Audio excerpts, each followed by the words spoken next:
faire une petite pour deux petites observations.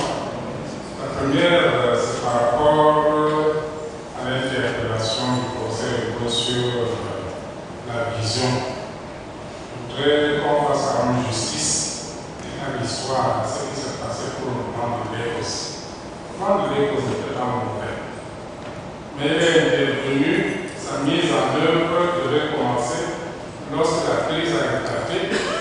Et à la faveur de la crise, comme on a suivi, comme André Sakana disait tout à l'heure, on a suivi ce qu'on nous dit, il y a eu le compte en fait, et le compte en Lagos, et qui a imposé le consensus de Washington. Donc je pense qu'il faut faire justice au plan de Lagos. La deuxième chose, par rapport à celui qui posait la question sur l'infrastructure financière, pour dire et confirmer qu'il y a plusieurs aspects dans l'infrastructure financière. Je vais prendre un exemple d'une décision récente qui vient d'être prise par la Banque centrale et qui est passée inaperçue et qui est pourtant très importante. D'autant plus important qu'on vient d'avoir les effets. On a évoqué tout à l'heure que la mobilisation dans le nouvel emprunt du Cameroun, c'était 50 milliards. Mais elle a été sursouscrite, mais elle a été en partie sursouscrite comme conséquence de cette décision qu'a prise la Banque centrale de faire en sorte que désormais les titres publics soient acceptés comme collatéraux. Et donc, on en tient compte dans le dispositif prudentiel qui est appliqué aux banques. Ce qui fait que maintenant, une banque peut être porteuse des titres publics sans que cela se répercute négativement sur l'évaluation de ces ratios prudentiels. C'est ça un exemple de ce qu'on attend du développement de l'infrastructure financière. Vous voulez le dire avant de passer la parole à M. Bon.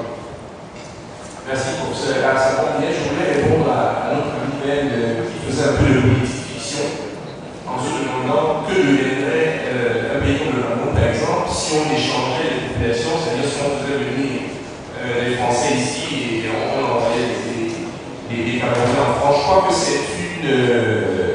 Vous posez la question de manière anodine, mais ce dont je me souviens, c'est qu'un économiste de renom a réfléchi sur cette question-là. Je pense au professeur Bauer, qui était un professeur britannique, qui était quelqu'un qui était idéologiquement engagé à démontrer que de toute façon, l'Africain ne peut pas se développer. Et il avait pris cet exemple-là en disant si on fait cet échange de population, de toute façon, ça ne marchera pas. Ce qui montre qu'en fait, le problème n'est pas ni dans la colonisation, ni dans l'esclavage, ni dans que sais-je encore, mais dans l'individu africain lui-même. Il faut faire attention à ce genre de spéculation. Il faut faire d'autant plus attention que je pense que si on fait ça pratiquement, la moitié des Français qui vont venir, ils vont mourir de palud. Et la moitié des Africains qui vont aller là-bas vont mourir de froid. Donc laissez les gens là où ils sont.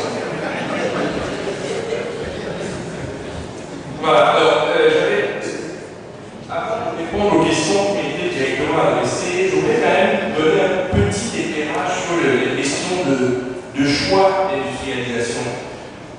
Moi j'ai une approche évidemment, comme on dit en anglais, bottom-up, c'est-à-dire que je parle du bas vers le haut. Donc ce que je vais dire n'a peut-être pas valeur macroéconomique, mais moi je me méfie des conclusions générales où on dit de toute façon l'industrie ça peut pas marcher ou ça peut marcher. Ce que l'expérience montre, c'est qu'il y a des niches d'une part, il y a des stratégies qui peuvent être adoptées par région, par pays, et qui fonctionnent tout à fait bien. Je vais prendre un exemple très concret que j'ai vécu. Il y a une dizaine d'années, donc moins de 10 ans, nous avons décidé, enfin, le groupe pour lequel je travaille, nous avons décidé d'investir dans une société qui fait de l'EBA, donc pour le marché international. Et tout le monde nous a dit, ah oui, les musées fous, ça ne marchera jamais, la productivité en Afrique, c'est dans le Côte d'Ivoire, comme on l'a cité. Oui, la productivité du travail, ça ne sera jamais ça, ça ne marchera pas. Évidemment, on s'est dit, voilà, on a fait une grosse bêtise, Mais néanmoins, qu'est-ce qui s'est passé? C'est que 5 ans plus tard, non seulement l'entreprise était extrêmement rentable, mais nous avons réussi à la lister sur la bourse de Paris. Ce qui est, comme on disait tout à l'heure, la preuve par excellence que l'entreprise est performante. C'est une entreprise ivoirienne. Pourquoi ça a marché? Il y a un facteur nouveau qu'il faut intégrer, c'est la Chine. Toutes les théories sur l'industrialisation de l'Afrique qui étaient faites il y a une dizaine d'années n'intégraient pas la Chine. Et du coup, on en arrivait à une configuration où la taille critique dont on avait besoin n'était pas forcément là. Ça, c'est pour ce qui concerne les stratégies d'exportation. Maintenant, si vous prenez les stratégies d'import-substitution, comme on disait à l'époque, là aussi, il y a une nouvelle variable. La croissance économique africaine aujourd'hui, elle est tirée par quoi? De mon point de vue, elle est tirée par le marché intérieur, contrairement à ce qu'on nous dit. Avant, on disait que la croissance en Afrique était tirée par l'exportation des matières premières. Et aujourd'hui, force est de constater que la croissance est tirée par la demande intérieure. J'avais donné pour vous illustrer mon propos cet ouvrage d'un professeur de l'université de Warwick qui s'appelle Didier Maladian. Le petit bouquin c'est Africa Rising, alors celui c'est un info optimiste, Africa Rising. Et le sous-titre c'est How 900 African Consumers will promote America. En gros, ce qu'il dit, c'est quelqu'un qui travaille pour les multinationales. Je fais la jonction avec les stratégies de tout à l'heure, qui sont définies par les multinationales. Ce qu'il dit aux multinationales, c'est vous avez un marché, au moins il était 900 millions, aujourd'hui on est 1 milliard. Même si chacun de ces Africains n'a qu'un pouvoir d'achat $1 par an, ça fait quand même 1 milliard $. Vous ne pouvez pas ignorer un marché d'1 milliard $ par an. Ou alors vous n'êtes pas un entrepreneur. Voilà la leçon qu'il a dit. Et or aujourd'hui, le pouvoir d'achat des Africains n'est pas $1 par jour. Il y a 200 millions d'Africains qui ont un revenu annuel supérieur à $10 000. 200 millions. C'est un peu plus, presque autant que l'Europe aujourd'hui. Donc il faut faire très attention quand on dit l'industrie, ça peut marcher, l'industrie, ça peut pas marcher.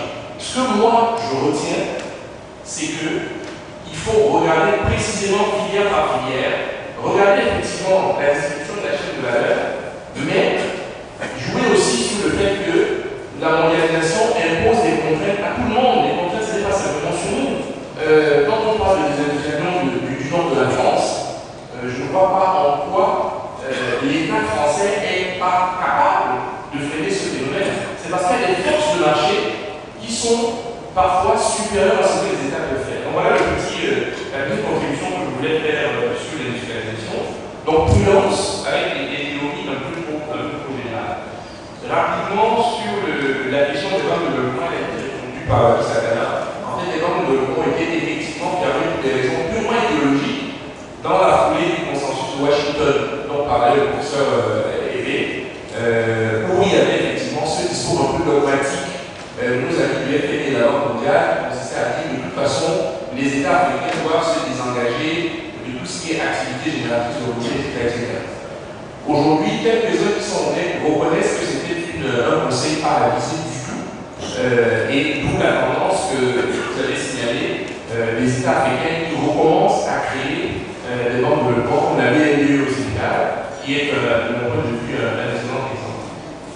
Enfin, je vais terminer sur l'interpellation amicale du professeur Eboué, qui reproche aux capitaux risqueurs de rechercher des rendements élevés, ou d'exiger, des rendements élevés. En fait, la réalité, c'est qu'on n'exige pas des rendements élevés.